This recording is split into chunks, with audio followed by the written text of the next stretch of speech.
नमस्कार, मैं हूं शशि। आइए झारखंड के टॉप 25 प्रमुख खबर जानते हैं। मैया सम्मान पर नया अपडेट, हर 3 महीने में सरकार करेगी समीक्षा। वित्त मंत्री राधाकृष्ण किशोर ने मैया सम्मान योजना को फ्रीबीज कहे जाने पर कड़ी आपत्ति दर्ज की है। प्रेस कॉन्फ्रेंस के दौरान इस सवाल पर उन्होंने कहा है कि कल्याणकारी योजनाओं को फ्रीबीज कहना कहीं से भी सही नहीं है। मंत्री ने बताया है कि इस योजना का संचालन राज्य सरकार अपने संसाधनों से कर रही है और कहीं से भी इसके लिए कर्ज लेने की जरूरत नहीं पड़ी। बेहतर वित्तीय प्रबंधन की ओर बढ़ते कदम का हवाला देते हुए कहा है कि राज्य में हर 3 महीने में राजस्व विभागों की समीक्षा होगी। हर 6 माह पर वित्त मंत्री समीक्षा करेंगे। उन्होंने बताया है कि लोकसभा और विधानसभा चुनावों के चलते राजस्व संग्रहण प्रभावित हुआ, फिर भी प्रयास संतोषजनक रहे हैं। मंत्री ने बताया है कि पिछले वित्तीय वर्ष 1,06,999.57 करोड़ रुपए का लक्ष्य निर्धारित किया गया था, जिसमें से 92,189.10 करोड़ रुपए की वसूली हुई है, जो कि 86% के आसपास है। वहीं गैर कर प्राप्तियों सहित कुल 1,03,469.82 करोड़ रुपए यानी बजट एस्टीमेट का 80% प्राप्त हुआ है। झारखंड में भू जल स्तर की निगरानी करे केंद्र सरकार। झारखंड में पड़ रही भीषण गर्मी के बीच पेयजल समस्या और संभावित सूखे को देखते हुए केंद्रीय जल शक्ति मंत्रालय ने झारखंड के मुख्य सचिव और विभाग के सचिव को पत्र लिखा है। पत्र में भू जल स्तर की सख्ती से निगरानी की बात कही गई है। साथ ही पाइप जलापूर्ति विहीन क्षेत्रों में हैंडपंप, कुएं, बोरवेल से पानी पहुंचाने की भी बात लिखी है। जिन क्षेत्रों में पाइप जलापूर्ति या सामुदायिक जल शोधन संयंत्रों द्वारा पानी नहीं दिया जा रहा है, वहां हैंडपंप, बोरवेल, कुएं, झरनों, अन्य उन्नत स्रोतों आदि के माध्यम से जल आपूर्ति शुरू करने को कहा है। संवेदनशील क्षेत्रों में टैंकरों के माध्यम से भी सुरक्षित पेयजल की आपूर्ति के लिए रूट मैप के साथ पर्याप्त योजनाएं तैयार करें। गहराइयों पर ट्यूबवेल की ड्रिलिंग की संभावना का आकलन करें। केंद्रीय मंत्रालय ने संभावित सूखे के दौरान ग्रामीण जल आपूर्ति की स्थिति को पूरी तरह से क्रियाशील बनाने की आवश्यकता पर भी जोर दिया है। अमित शाह ने कहा, आतंकी बख्शे नहीं जाएंगे। पहलगाम हमले को लेकर केंद्रीय गृह मंत्री अमित शाह दर्द और गुस्से में नजर आ रहे हैं। श्रीनगर में मारे गए लोगों को बुधवार को श्रद्धांजलि देने के बाद पीड़ित परिवारों से मुलाकात में उन्होंने कहा है कि बेगुनाह मासूमों को मारने वाले आतंकियों को बख्शा नहीं जाएगा। गृह मंत्री अमित शाह ने एक्स पर पोस्ट में कहा है कि जम्मू कश्मीर के पहलगाम में आतंकी हमले में अपनों को खोने का दर्द हर भारतीय को है। इस दुख को शब्दों में व्यक्त नहीं किया जा सकता। उन्होंने कहा, मैं अपने इस सभी परिवारों और पूरे देश को विश्वास दिलाता हूं कि बेगुनाहों की निर्मम हत्या करने वालों को किसी हाल में नहीं छोड़ेंगे। राष्ट्रीय स्कूली कुश्ती में झारखंड को 2 कांस्य पदक। दिल्ली में चल रही 68वीं राष्ट्रीय विद्यालय कुश्ती प्रतियोगिता में दूसरे दिन बुधवार को झारखंड की झोली में 2 कांस्य पदक आया। रिचा कुजूर ने 46 किलो और स्नेहा कुमारी ने 49 किलो कैटेगरी में कांस्य पदक पर कब्जा जमाया है। एक दिन पहले 40 किलो कैटेगरी में खुशबू तिर्की ने रजत पदक जीता था। वहीं तीनों खिलाड़ी JSSPS की प्रशिक्षु हैं। बता दें, पदक विजेता खिलाड़ियों को शिक्षा सचिव उमा शंकर सिंह, शिक्षा निदेशक शशि रंजन, झारखंड राज्य कुश्ती संघ के अध्यक्ष जीशान कमर, के रवि कुमार, भोलानाथ सिंह, धीर सेन और महासचिव रजनीश कुमार आदि ने बधाई दी है। राशन कार्डधारियों के लिए ई-KYC की अंतिम तिथि 30 अप्रैल। राष्ट्रीय खाद्य सुरक्षा अधिनियम के तहत गुलाबी एवं पीला राशन कार्डधारियों के लिए ई-KYC कराना अनिवार्य कर दिया गया है। पहले इसकी अंतिम तिथि 31 मार्च थी, जिसे अब बढ़ाकर 30 अप्रैल 2025 कर दिया गया है। खाद्य सार्वजनिक वितरण एवं उपभोक्ता मामले विभाग झारखंड ने सभी जिलों को निर्देश जारी करते हुए कहा है कि इस तिथि तक 100% ई-KYC कार्य पूरा कराना अनिवार्य है। अब तक 75.77% कार्डधारियों का ई-KYC हो चुका है। शेष 24.23% को निर्धारित समय से पहले प्रक्रिया पूरी करनी है, अन्यथा राशन कार्ड से नाम हटाया जा सकता है। बता दें, कार्डधारी निकटतम जन वितरण प्रणाली दुकानदार के पास जाकर ई-पोस मशीन से ई-KYC करा सकते हैं। घर बैठे भी मोबाइल से ई-KYC संभव है। मेरा ई-KYC ऐप और फेस RD ऐप डाउनलोड कर प्रक्रिया पूरी की जा सकती है। पहलगाम आतंकी हमले पर खुशी मनाने वाला झारखंड से गिरफ्तार। जम्मू कश्मीर के पहलगाम में आतंकी हमले पर खुशी जाहिर करते हुए आतंकी संगठन लश्कर-ए-तैयबा और पाकिस्तान को सोशल मीडिया पर बधाई देने वाले मोहम्मद नौशाद को झारखंड में गिरफ्तार कर लिया गया है। पुलिस ने बुधवार को बोकारो के मखदूमपुर से आरोपी को गिरफ्तार किया है। बता दें 35 वर्षीय आरोपी मोहम्मद नौशाद ने बिहार के मदरसे में कुरान की तालीम लेकर डिग्री हासिल की है। वर्तमान में पिता के साथ बोकारो में रह रहा है। उसका एक भाई दुबई में है, जिसके नाम से आवंटित सिम कार्ड का इस्तेमाल कर नौशाद ने इंस्टाग्राम व एक्स और फेसबुक चलाता है। बुधवार को आतंकी हमले में मारे गए लोगों के गम में पूरा देश गम में डूबा था। वहीं नौशाद रात को आतंकियों को बधाई दे रहा था। हेमंत राज्य में 140 की बियर 170 में। राज्य में शराब दुकानों में लूट मची है। दुकानदार खुलेआम लोगों को लूट रहे हैं। उत्पाद विभाग की मौन सहमति ने दुकानदारों का मनोबल भी बढ़ा रखा है। बता दें दुकानदारों को भी पता है कि नई उत्पाद नीति 1.5-2 महीने में लागू हो जाएगी। तब तक जितना लूट सकते हैं लूट ले। उन्हें कार्रवाई का कोई भय नहीं। डंके की चोट पर ये लोगों की जेब काट रहे हैं। जिन दुकानदारों को शराब बेचने का ठेका है उन्होंने 31 मार्च 2025 तक की ही बैंक गारंटी दे रखी थी। वहीं 31 मार्च के बाद उनका अवधि विस्तार तो हुआ, लेकिन उससे संबंधित न कैबिनेट का अप्रूवल मिला और न ही उससे बैंक गारंटी लिया गया। इसका नतीजा यह है कि इनमें कार्रवाई का कोई भय नहीं। 140 की बियर 170 रुपये में बेच रहे हैं। एमआरपी से पहले भी अधिक की वसूली हो रही थी। फ्रीज करने के एवज में बियर पर एमआरपी से 10 रुपये अधिक लिए जा रहे हैं। वहीं सीधे 30 से 40 रुपये तक वसूल रहे हैं। बता दें रांची, धनबाद, हजारीबाग, साहेबगंज सहित विभिन्न जिलों में यही सूचना है। दुकानदार निरंकुश हो चुके हैं। गैंगस्टर अमन साहू मामले में सीआईडी ने केस किया टेक ओवर। पलामू के चैनपुर थाना क्षेत्र के अंधारी ढोड़ा में 11 मार्च को मुठभेड़ में मारे गए गैंगस्टर अमन साहू के मामले में सीआईडी ने जांच शुरू कर दी है। सीआईडी ने चैनपुर थाना में तत्कालीन एटीएस के इंस्पेक्टर प्रमोद सिंह के बयान पर दर्ज प्राथमिकी को टेक ओवर करते हुए सीआईडी थाने में नया केस दर्ज किया है और अनुसंधान शुरू कर दिया है। बता दें सीआईडी ने चैनपुर थाने में दर्ज केस की फाइल, संबंधित दस्तावेज आदि को भी अपने जिम्मे में ले लिया है।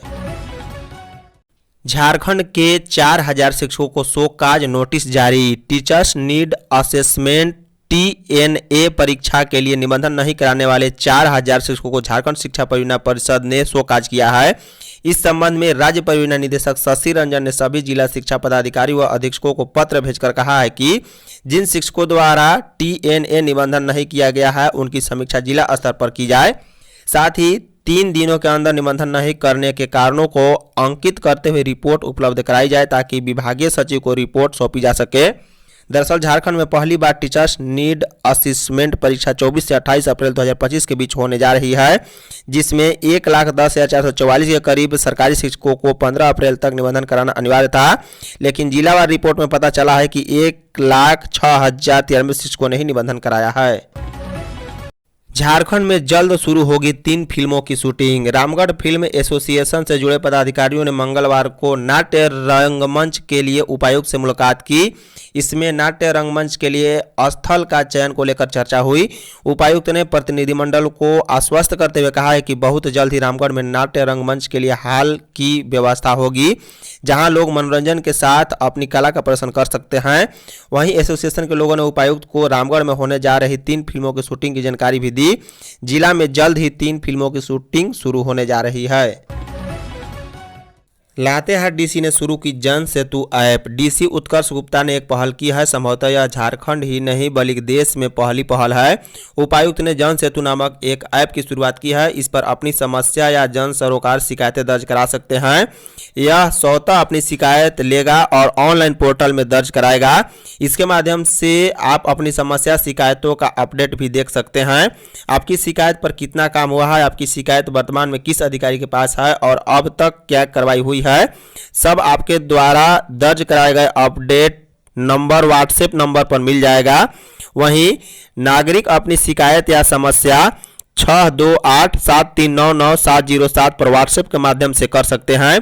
उपायुक्त उत्कर्ष गुप्ता ने बुधवार को आयोजित प्रेस वार्ता में इसकी जानकारी दी है। उपायुक्त ने बताया कि प्रशासन के द्वारा पारदर्शिता व प्रशासनिक व्यवस्था और नागरिकों के बीच की दूरी को कम करने के लिए जन सेतु ऐप की शुरुआत की गई है।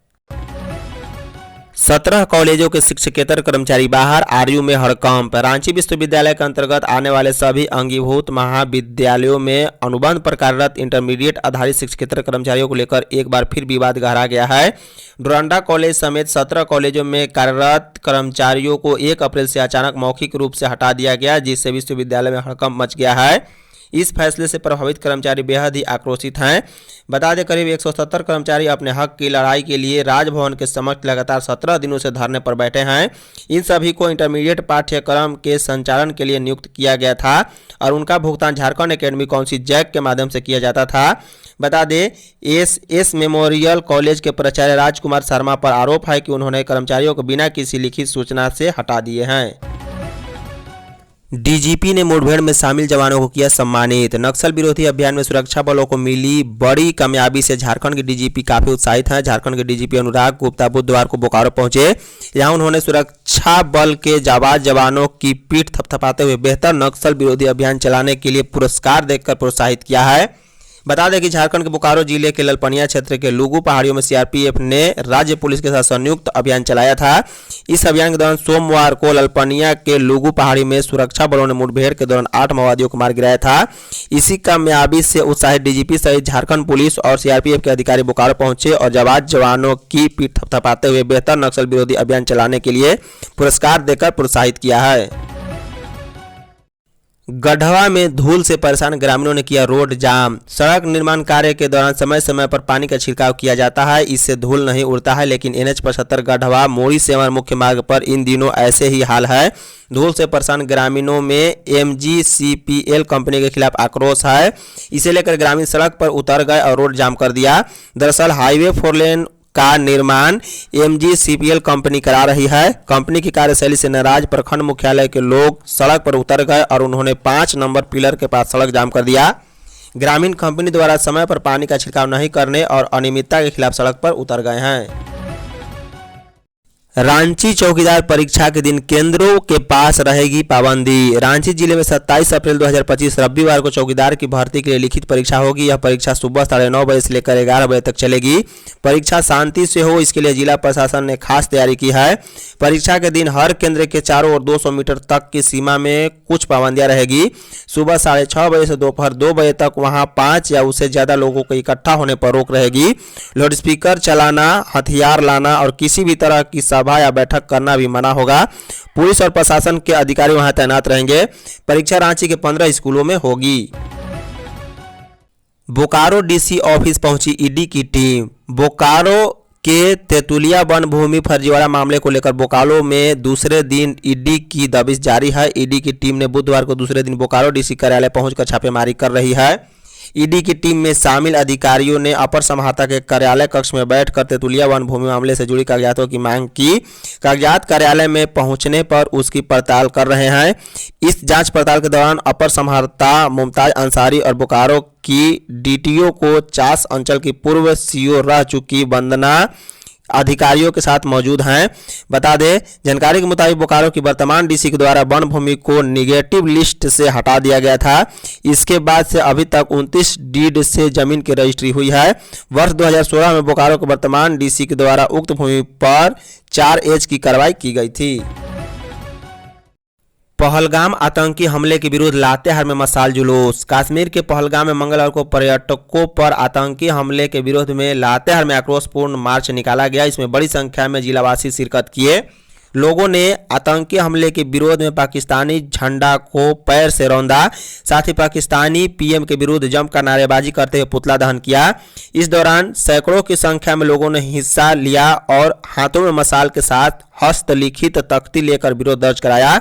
नेतृत्वकर्ता राजकुमार ने आम आवाम को संबोधित करते हुए हिंदुत्व की रक्षा को लेकर एकजुट होने का आह्वान किया। रांची एसएसपी ने पुलिस अधिकारियों के साथ की बैठक। कश्मीर के पहलगाम में आतंकी घटना को लेकर रांची एसएसपी सह डीआईजी चंदन कुमार सिन्हा के नेतृत्व में पुलिस अधिकारियों के साथ बैठक हुई। बैठक के दौरान रांची एसएसपी के अलावा सिटी एसपी, ग्रामीण एसपी, डीएसपी और जिले के सभी थाना प्रभारी मौजूद रहे। बैठक के दौरान रांची एसएसपी ने कश्मीर की घटना को लेकर रांची थाना प्रभारी को अलर्ट रहने का निर्देश दिया।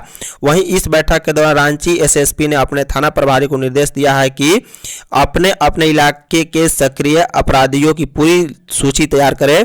इस दौरान लंबित कांड और वारंटी पर जल्द से जल्द कार्रवाई शुरू हो, इस पर भी निर्देश दिया गया। फिलहाल रांची पुलिस की ओर से प्रयास किया जा रहा है कि बेहतर अनुसंधान के जरिए अपराधियों पर लगाम लगाया जा सके। कस्तूरबा विद्यालय की छात्रा की मौत पर हंगामा। देवीपुर कस्तूरबा विद्यालय के वार्डन पर गंभीर आरोप लगा है। दरअसल बेटी के बीमार होने की सूचना पर पहुंचे परिजन को छात्रा से मिलने नहीं दिया गया था। इसके बाद छात्रा की हालत गंभीर होने की स्थिति में परिजन को उसे घर ले जाने का आदेश दिया, लेकिन रास्ते में ही छात्रा की मौत हो गई। घटना से परिजनों में काफी आक्रोश है। कस्तूरबा विद्यालय की 7वीं कक्षा की छात्रा की मौत की सूचना पर जब जिला शिक्षा अधीक्षक विद्यालय पहुंचे तो बच्चियों ने कई बड़े मामले का खुलासा कर दिया। बच्चियों ने बताया कि वार्डन के द्वारा छात्रों से खाना बनाने से लेकर टॉयलेट साफ करने तक कार्य कराई थी। स्कूल की बच्चियों ने डीएससी से कहा है कि सर और मैडम हम लोगों से खाना ही नहीं पकवाते बल्कि टॉयलेट भी साफ करवाती हैं। जब छात्राओं ने जिला शिक्षा अधीक्षक के सामने खोली पोल तो सभी के होश उड़ गए। गढ़वा से रोजगार सेवक 5,000 घूस लेते गिरफ्तार। गढ़वा से एसीबी की टीम ने सदर प्रखंड के कोरवाडी पंचायत में पदस्थापित रोजगार सेवक को 5,000 रिश्वत लेते रंगे हाथ गिरफ्तार कर लिया है। बताया जा रहा है कि रोजगार सेवक ने एक योजना से जुड़ी फाइल पास करने के एवज में लाभुक से रिश्वत की मांग की थी। सूचना मिलने पर शिकायतकर्ता ने एसीबी कार्यालय में इसकी शिकायत दर्ज कराई, जिसके आधार पर एसीबी की टीम ने ट्रैप प्लान बनाकर उसे रंगे हाथ दबोच लिया। शिकायतकर्ता ने जैसे ही तयशुदा रकम दी, इसी दौरान एसीबी की टीम ने मौके पर पहुंचकर रोजगार सेवक को पकड़ लिया और उसे अपने साथ पलामू ले गई है। हर 3 माह में राजस्व संग्रह की समीक्षा करे अधिकारी। वित्त सह वाणिज्य कर मंत्री राधाकृष्ण किशोर ने कहा है कि एफआरबीएम एक्ट के तहत वर्ष 25-26 में सभी विभाग हर 3 महीने में एक बार राजस्व संग्रहण की समीक्षा करे, जबकि वह खुद हर माह पर एक बार इसकी समीक्षा करेंगे।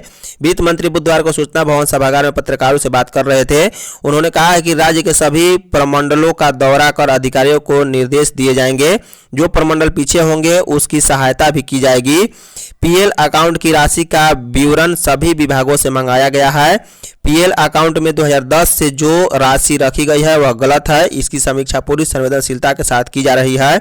विभागीय सचिव अमिताभ कौशल और वाणिज्य कर आयुक्त अमित कुमार भी मौके पर मौजूद थे। बताया गया है कि राजस्व व्यय के लिए 1,31,234.42 करोड़ के आवंटन से 1,18,279.69 करोड़ रुपए खर्च किए जा चुके हैं। राज्य की पंचायतों को मिलेगा नया जीवन। झारखंड की पंचायती राज मंत्री दीपिका पांडे सिंह बुधवार को रांची में आयोजित बात भारत की विकसित पंचायत फॉर विकसित भारत कार्यक्रम में शामिल हुई। उन्होंने झारखंड में ग्रामीण सशक्तिकरण, स्वास्थ्य सुधार और स्थानीय शासन में नवाचार को लेकर सरकार की प्रतिबद्धताओं को विस्तार से साझा किया। उन्होंने कहा कि झारखंड सरकार जमीनी स्तर पर लोकतंत्र को मजबूत करने के लिए पूरी तरह समर्पित है। पंचायतें लोकतंत्र की असली ताकत है और यदि पंचायतें बदलेगी तो देश बदलेगा। हमारा उद्देश्य है कि हर पंचायत फाइलेरिया मुक्त हो, हर नागरिक को बेहतर स्वास्थ्य और सुविधा मिले और पंचायतें विकसित की मिसाल बने। धन्यवाद।